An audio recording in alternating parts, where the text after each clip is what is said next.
Welcome back, guys. Today we're going to be making a CHURP smoothie, and yeah, it includes clusters, some honey, some vanilla extracts, a couple of mixed berries, sugar. Oh, you don't have to add sugar, or ice cream if you want. They're cut in half. And then we're gonna have 1 cup of mixed berries, a squirt of honey. I don't know what you want. That'd be good.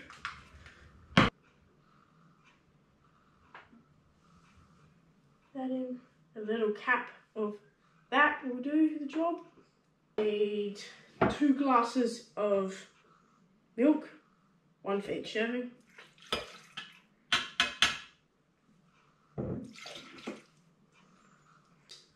1 teaspoon of sugar.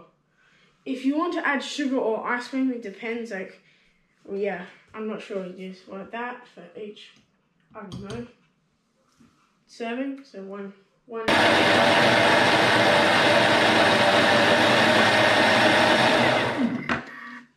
You do that for, I don't know, 1 minute. That's gonna put, I don't know, a 1/4 of a cup in each. This is a 1/2 cup. The CHURP smoothie, guys. So yeah, if you guys did enjoy, I'll be doing more smoothie videos / making stuff. So yeah, thanks for watching, guys.